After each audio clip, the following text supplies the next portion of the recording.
In today's video, we're going to be looking at the Stafford Gambit and the top 5 best traps to win your games in this lovely Gambit by Black. So without further ado, let's jump straight into these 5 traps. The first trap I'm going to show you is a checkmate in 8 moves whilst sacrificing your queen. The Stafford Gambit starts off with e4, e5, knight f3, the most common position, and then knight f6, the Petrov's defense. And once they capture your pawn on e5, you're going to initiate the Stafford Gambit with the move knight c6. And when they capture, you're going to take back with your d pawn, as this opens up your bishop and your queen, which will come in handy later, as you will see. And when they defend their pawn on e4 with the move d3, just like so, we're going to play bishop c5, threatening the pawn on f2. And after bishop g5, pinning our knight to our queen, as you can see, we're not going to care, and we're simply going to sacrifice our knight on e4, leaving our queen to die. And when they capture, we're going to play bishop takes f2 check, and white's only legal move is to play king e2. And well done, if you spotted it, it is mate in 1. We're going to play bishop g4 checkmate in 8 moves. Now, on to the next trap. In this next trap, you can win your opponent's queen in as little as 8 or 9 moves. In this opening, it's going to happen like the same as before in the Stafford Gambit, just like so, and you're going to get to this position, where white again is going to play d3, and you're going to continue with bishop c5, pressuring the pawn on f2, which is always a very key factor in this opening. And this time, white is going to play e5, trying to threaten your knight and kick it out. Maybe somewhere like this, you might think that's a good move, but no, we're just going to play knight e4 and just sacrifice it in the middle of the board. And here, if white decides to get greedy and capture it, we're going to play bishop takes f2 check. And here, this is very, very important. If they capture our bishop, we simply take their queen. However, in this position, as you arrows might suggest, you might see that they could play king e2 and they're not losing their queen, because if you take it, they just take back, right?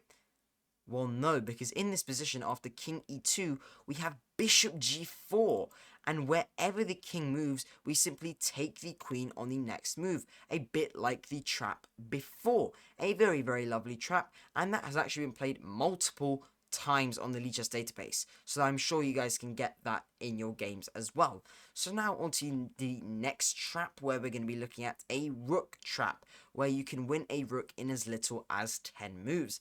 And as we can probably predict, the opening is the same as we are looking at the Stafford Gambit. And here white is going to play d3, we're going to play bishop c5, and after e5 we're going to continue with knight e4, but instead they're not going to capture our knight this time. Instead, they're going to play bishop e3. And here, we're going to capture the bishop, and after f takes e3, you might see that this diagonal has just opened. And well, you're correct. We're going to play queen h4 check. And here, if white plays king e2, this is checkmate in 9 moves. Very, very important. So they're not going to play king e2. Instead, their only other real move, or legal move you could say, is g3. And here, we're going to sacrifice the knight on g3. And if they capture, we have queen takes h1, winning a rook in 10 moves. And it is very important to note here that if they don't capture and just play something random like this, you just have these discovered checks, which are just ridiculously lovely. And yeah, you're just totally winning. So now on to the fourth trap, which is actually a checkmate in 11 moves. So, as you may have predicted, just like earlier, it is the same opening, the Stafford Gambit.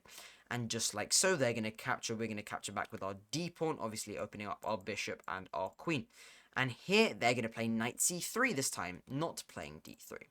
And we're going to play the move bishop c5. And after bishop c4, bear in mind, these are all lovely developing moves. We're going to play knight g4. As you can see here, a bit like a fried liver attack, we're teaming up with our knight and bishop on the f2 square. And after they castle trying to be safe, we're going to say no, and we're going to add another attacker with our queen on h4, just like so. And after h3, we're going to play knight takes f2. And as you can see here, as the arrow suggests, you're attacking the queen, and you're also threatening a lovely discovered check on the king. So after the move queen f3, trying to cover everything up for white, we're going to play knight takes h3, double check. we're checking the king with our knight, and we're also checking the king with our bishop diagonally.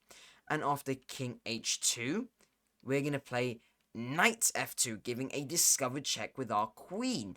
And here, white has two options. Either they can block with their queen and lose their queen, or they can go back to g1. And here, if you've spotted the move, well done. What is the move?